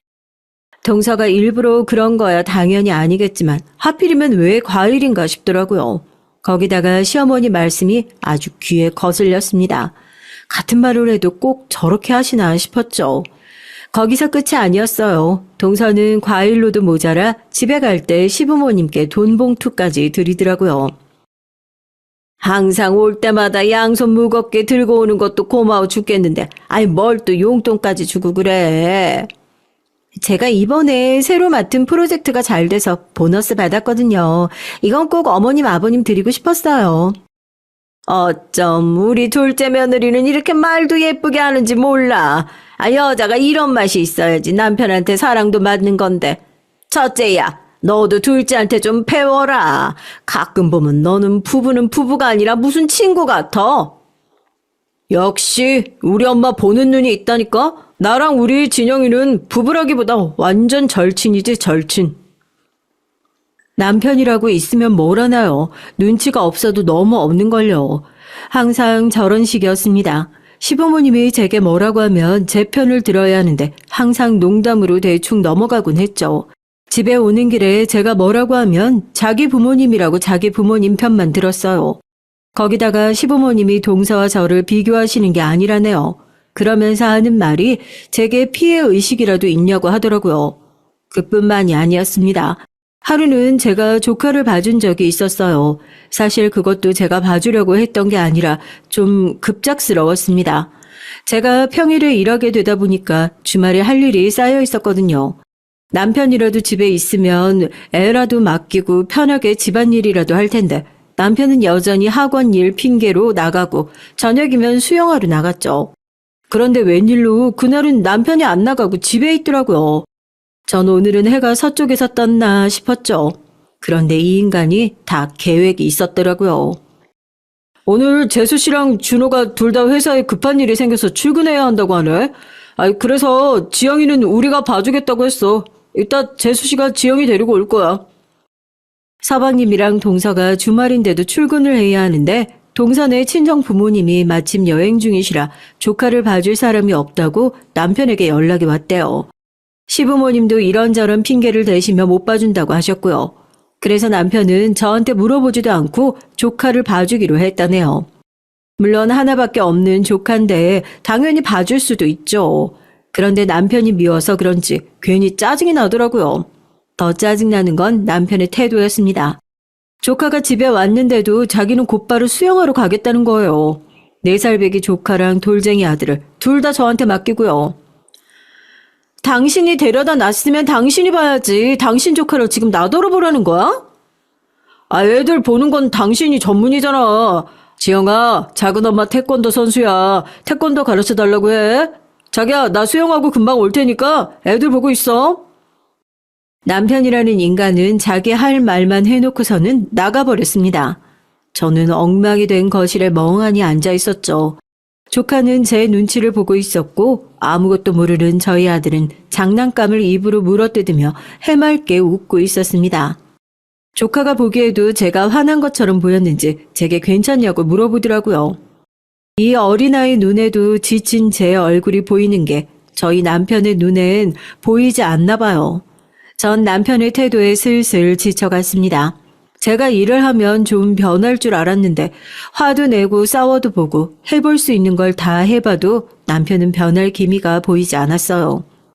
그날 저녁 동서와 서방님이 조카를 집으로 데리러 왔죠. 얼마 안 있다가 남편도 집에 들어오더군요. 수영만 갔다 온다던 사람이 저녁 때가 다 돼서야 돌아왔어요. 동서는 제가 조카를 봐준 게 아무래도 신경이 쓰였는지 오면서 초밥을 포장해온다고 하더라고요.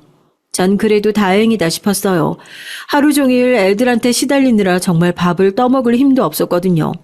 그런데 이게 웬일이에요? 이쯤 되니 제가 이상한 사람인가 싶을 정도로 이 집 식구들은 다들 눈치도 없고 이상했습니다.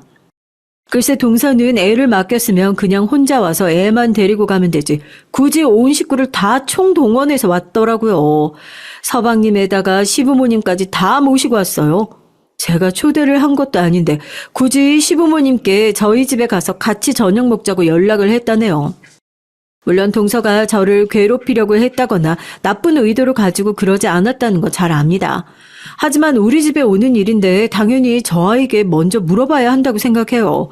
더군다나 전 애들 보면서 밀린 집안일을 하느라 완전 기진맥진한 상태였거든요.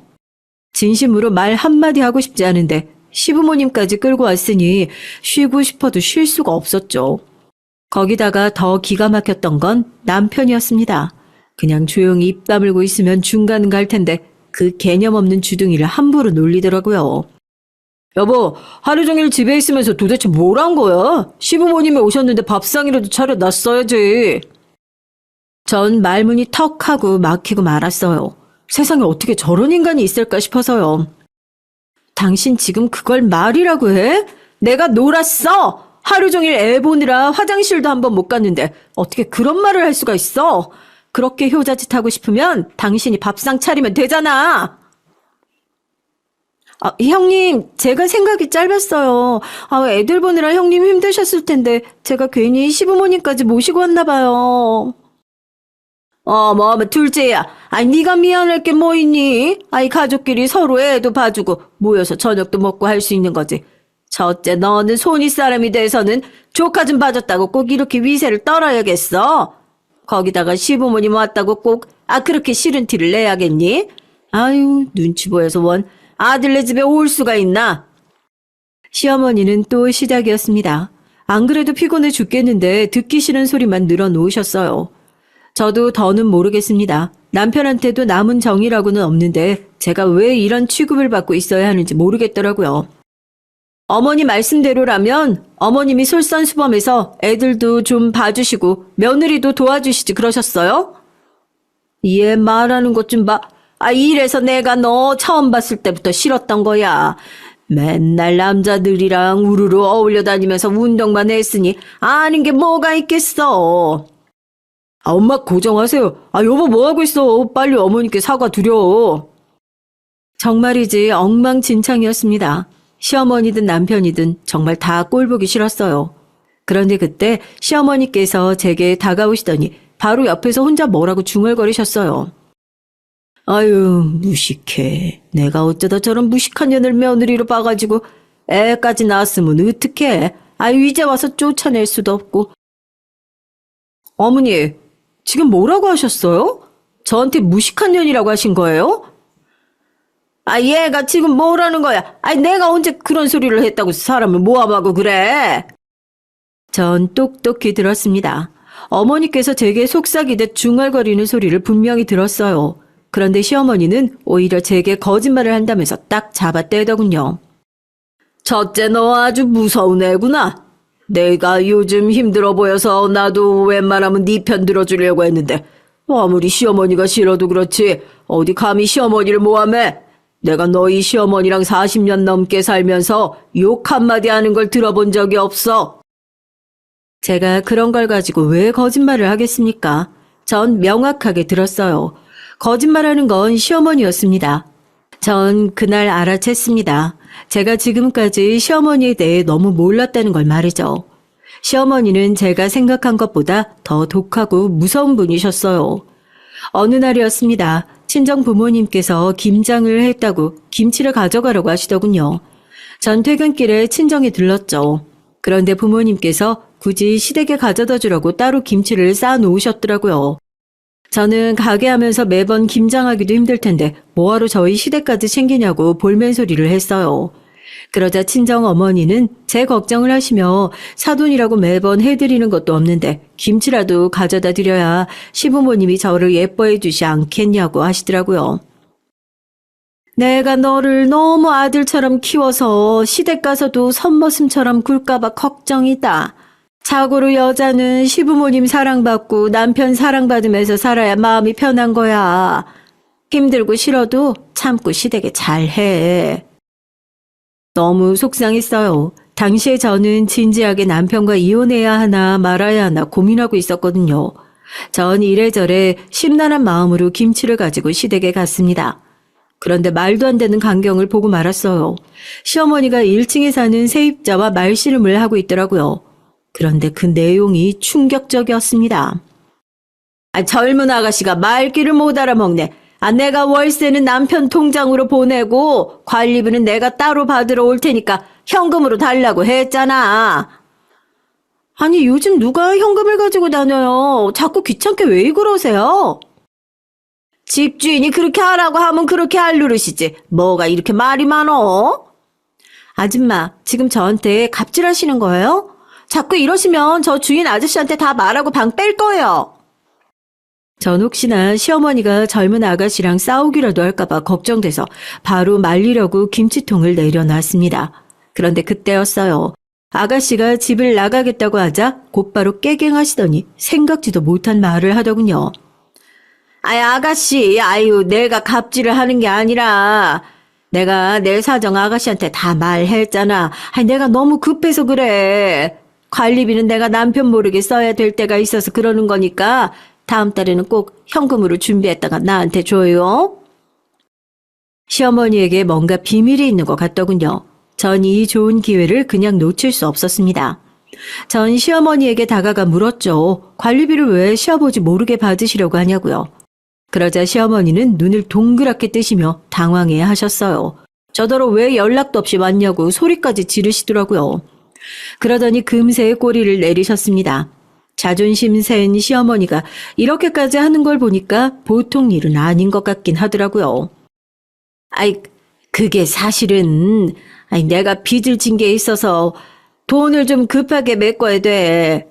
근데 너 이 일은 절대 너희 시아버지한테 비밀이다. 알면 나 정말 쫓겨나. 알고 보니 시어머니께서 아버님 몰래 관리비를 빼돌려 동네 아줌마들과 계를 하셨나 봐요.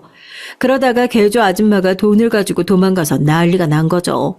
전 시어머니가 잘못하신 것도 아닌데 그냥 시아버지에게 사실대로 말씀드리는 게 낫지 않겠냐고 했지만 시어머니는 절대 안 된다고 하셨어요. 사실은 내가 돈 실수를 한 게 처음이 아니야. 전에도 이런 적이 있어서 한 번만 더 돈 가지고 허튼 짓 하면 너희 시아버지가 나 쫓아낸다고 했어. 전 처음 듣는 얘기였는데 남편 대학교 때 시어머니가 다단계에 빠져서 된통 당한 적이 있었답니다. 사기꾼들이 작정하고 어머니를 속여서 당시에 입주하기로 했던 아파트에 못 들어갈 정도로 심각했다네요. 아파트만은 포기할 수 없었던 시아버지가 무리하게 중도금을 내느라 남편이 대학 등록금이 없어서 한 학기 휴학까지 했다고 하더라고요. 그때 시아버지가 돈 구하러 백방으로 돌아다니며 스트레스를 너무 받아서 원형 탈모까지 올 정도였대요. 시어머니는 제게 부탁을 넘어 거의 애원을 했습니다. 500만 원 정도밖에 안 되는 돈이라 몇 개월 관리비만 빼돌리면 충분히 메꿀 수 있으니까 제게 비밀을 꼭 지켜달라고요. 시아버지처럼 꼼꼼한 분이 과연 모르실까 싶었지만 전 우선 시어머니의 말대로 해드리기로 했어요. 저도 시어머니와 조금이나마 가까워질 수 있지 않을까 싶어서요. 그런데 제 기대가 너무 컸나 봐요. 시어머니는 저와 잘 지낼 생각이 없는데 저 혼자 착각했습니다.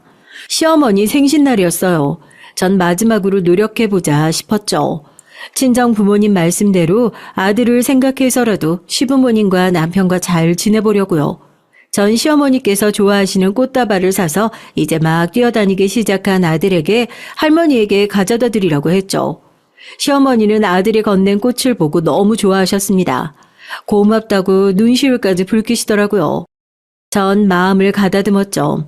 아무리 믿고 싫어도 가족이니 생신은 기분 좋은 마음으로 축하드리자 싶었어요. 그런데 저만 마음을 곱게 먹으면 뭘 하나요? 상대방이 제 마음을 받아줄 생각이 없는걸요. 식당은 재아가 예약을 했어요. 저희와 동선애가 번갈아 돌아가면서 식당 예약을 하거든요. 예약한 쪽에서 계산까지 하고요. 처음엔 저희도 항상 반반씩 했었는데 그게 또 문제가 있어서요. 동서가 식당 예약을 하면 좀 당황스럽더라고요. 왜냐고요? 전 태어나서 한 번도 가본 적이 없는 고급 호텔 뷔페나 너무 고가의 한식당을 예약해서 가격이 말도 안 되게 나왔죠.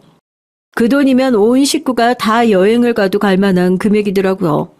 남편도 처음엔 자기가 형인데 그 정도도 못 내겠냐 싶었는데 나중에는 본인이 부담이 됐는지 먼저 그냥 한 집씩 돌아가면서 하자고 하더라고요.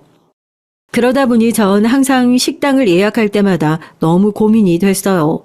지금까지 동서가 예약한 곳들하고 비슷할 수야 없지만 그래도 너무 차이가 나면 민망하니까요. 거기다가 최근에는 동서가 있든 말든 그 앞에서도 시어머니가 저를 아주 개무시를 하시니 더 신경이 쓰였죠. 시어머니께서 워낙 회를 좋아하세요. 그래서 전 큰맘 먹고 유명한 횟집에 예약을 했습니다. 워낙 예약하기 힘든 집이라고 하길래 한 달 전에 예약까지 해뒀어요. 그런데 식당에 들어가자마자 시어머니는 인상을 구기더니 먹는 내내 표정이 좋지 않았습니다. 전 신경이 쓰여서 혹시 입맛에 맞지 않으시냐고 물었어요. 그러자 시어머니께서 하시는 말이 제 신경을 건드렸습니다. 내가 바닷가 출신이라 회는 딱 한 점만 먹어보면 아는 거 알지? 이거 뭐 양식이야. 사람들이 자연산이라고 속여서 파는 거지. 어머님도 참, 요즘 그런 거 속여서 팔면 큰일 나요. 제가 알아봤는데 여기 사장님이 되게 유명한 셰프더라고요. 의심하지 마시고 한번 드셔보세요. 맛은 제가 장담한다니까요. 어머? 네가 뭘 한다고 장담을 하니? 너 이렇게 비싼 애 먹어본 적이나 있어? 그나마 네가 내 아들이라도 만나서 결혼했으니 이런 거라도 구경하는 거지. 전 금방이라도 얼굴이 터질 것처럼 빨개졌습니다. 남편도 민망했는지 웬일로 시어머니에게 한 소리 하더라고요. 엄마, 좋은 날 무슨 그런 소리라고 그래. 진영이가 맛있는 집 찾는다고 얼마나 고생했는데. 고생은 무슨, 이런 거 알아보는 게 무슨 고생이라고. 어머니, 여기 저도 아는 집이에요. 여기 셰프님이 TV에도 나오고 진짜 유명한 분 맞아요. 그래? 뭐 우리 둘째 며느리가 아는 집이면 진짜 유명한 집이 맞긴 맞겠네. 아이고, 이 옆에 내가 자식들이 사주면 그냥 맛있다고 하고 먹으면 되지. 왜 괜히 분수를 떨고 그래? 전 주먹이 불끈 쥐어질 정도로 화가 났습니다. 평소 같으면 한마디가 아니라 100마디도 했겠지만 날이 날인 만큼 참았어요.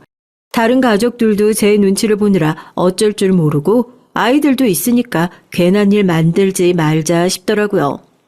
그런데 저와 시어머니는 애초에 만나면 안 되는 사람이었는지도 모르겠습니다. 제가 참으면 뭐 하겠어요. 시어머니는 전혀 조심할 생각이 없으신 분인데요. 발단은 시어머니께서 또 저와 동서 사이를 비교하셨어요. 식사가 거의 끝나갈 때쯤 저는 시어머니에게 봉투를 드렸습니다. 이번에 신경 써서 50만 원이나 넣었거든요. 항상 저더러 능력 없다고 무시하시니 저도 이 정도는 할 수 있다 보여주고 싶어서요. 그런데 이건 웬걸 동서는 정말 따라갈 수가 없었습니다. 글쎄 저희 아들만한 쇼핑백을 꺼내더군요. 심지어 쇼핑백에 박힌 로고가 자그마치 샤넬이었어요. 시어머니 생신이라고 동서는 비싼 명품백을 사들고 왔더라고요. 쇼핑백에서 가방이 나오자마자 시어머니 눈이 희번덕해졌습니다. 어머, 이게 뭐야? 샤넬백이잖아. 엄마, 이거 엄청 유명한 거야. 500도 넘는 거라니까. 500? 어머, 둘째야. 나 태어나서 이런 거 처음 들어봐. 너무 고맙다. 아우, 진짜 내가 우리 둘째 며느리 때문에 살맛이 난다니까. 전 표정 관리가 안 됐어요. 이미 제가 드린 봉투는 잊힌 지 오래였습니다. 전 마음이 불편했어요. 제가 아무래도 동서 선물을 너무 의식했는지 그만 실수를 하고 말았어요. 계산하려고 계산대로 갔는데 신용카드를 낸다는 게 잘못해서 제 체크카드를 낸 거예요. 그게 제 용돈 통장이라 돈이 거의 안 들어있는 건데 실수로 냈습니다. 손님, 잔액 부족이라고 나오는데요. 다른 카드 있으십니까? 하필이면 그때 시어머니가 뒤따라 나오시다가 카운터 직원분의 말을 듣고 말았죠. 전 정말 쥐구멍이라도 숨고 싶었습니다. 하필이면 그런 실수를 시어머니 앞에서 해버렸는지 모르겠어요. 전 애써 정신을 차리고 다시 카드를 꺼냈어요. 어머, 죄송해요. 제가 정신이 없어서 카드를 잘못 냈어요. 이거로 결제해 주세요. 그때였습니다. 시어머니께서 또 제 뒤에서 혼자 중얼거리는 소리가 나더라고요. 그 소리는 제가 똑똑히 들었어요. 아이고, 내 팔자야. 어디서 저런 구질구질한 년이 며느리라고 들어와서는 빨리 이혼을 시키든가 해야지. 거지 같은 년 같으니라고. 제가 듣기를 바라셨는지도 모르겠어요. 혼잣말이라고 하기에는 제게는 분명하게 들렸거든요. 그 순간 전 이성을 잃고야 말았습니다. 도저히 시어머니와는 상종하고 싶지 않았어요. 정 그대로 몸을 돌려 이를 쑤시며 나오는 남편에게 달려가 냅다 뺨을 갈겼습니다. 왜 그렇게까지 했냐고요? 그렇게라도 안 하면 시어머니 뺨을 내리칠 것 같았거든요. 당신 지금 뭐 하는 거야? 나 더는 못 참겠어. 등신 같은 너희 엄마 때문에 지겨워서 도저히 못 살겠다. 당장 우리 이혼해! 전 식당이 떠내려가라 소리를 질렀습니다. 전 진심이었어요. 어차피 남편도 제가 이런 취급까지 받으며 살만한 가치가 있는 남자는 아니니까요. 너 도대체 뭐 하는 짓이야? 시어머니한테 뭐 등신? 제 행동에 시아버지께서 화를 내시며 소리를 지르셨습니다. 저더러 지금 당장 잘못했다고 머리를 조아리지 않으면 다시는 제 얼굴을 안 보시겠다더군요. 저도 바라던 바였어요. 네, 아버님 말씀 잘하셨어요. 저야말로 저는 이 집 며느리로 도저히 못 살겠네요. 잘난 아드님이랑 이혼해 드릴 테니까 걱정하지 마세요. 여보, 왜 이래? 당신이랑 내가 이혼을 왜 해? 남편은 지금까지 제멋대로 살아놓고 이제와 이혼은 하기 싫은가 보더군요. 하지만 전 남편 말은 아예 들리지도 않았습니다. 난 아주 오래전부터 생각한 거야. 며칠 내로 이혼 서류 보낼 테니까 사인해. 얼씨구, 지가 어디서 내 아들 같은 남자를 만난다고 주제도 모르고 먼저 이혼 얘기를 꺼내고 있어. 어머, 어머니 혹시 치매세요? 뭐야? 치매? 너 미쳤어? 바로 얼마 전에 있었던 일인데 까먹으신 것 같아서요. 아, 그래. 너무 잘 됐네요. 동서가 준 가방, 그게 딱 500이라고 하니까 그거 팔아서 갯돈 떼인 거 메꾸시면 되겠네요. 제 말에 시어머니의 얼굴이 터질 듯 빨개졌습니다. 그리고 시아버지가 무슨 소리냐고 난리가 나셨어요.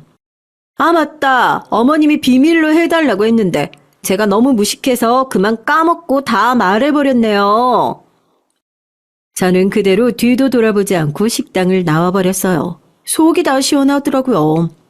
그날 이후 어떻게 됐냐고요? 전 곧바로 남편과 이혼하고 아들과 둘이 살고 있습니다. 친정 부모님이 하시는 과일 가게에서 멀지 않은 동네에 작은 집을 하나 구했어요. 물론 집도 좁고 먹고 살기도 빠듯하지만 마음만은 편했습니다. 큰 집에 살 때랑 다른 게 없었거든요. 예전이나 지금이나 똑같이 아들과 둘 뿐이었으니까요. 전 이렇게 좋을 줄 알았으면 진작에 이혼할 걸 그랬어요. 남편도 남편이었지만 그 음흉하고 꼴 보기 싫은 시어머니 얼굴 안 보고 사니까 절로 힘이 나고 예전에 제 모습이 돌아오더라고요. 시어머니 앞에서는 이상하게 제가 아닌 것처럼 항상 주눅이 들어 있었거든요. 전 이혼한 지금이 예전보다 훨씬 좋습니다. 앞으로는 원래 제 모습대로 당당하게 아들을 위해 더 열심히 살 거예요. 여러분들이 저 많이 응원해 주세요. 저의 긴 얘기 들어주셔서 감사합니다.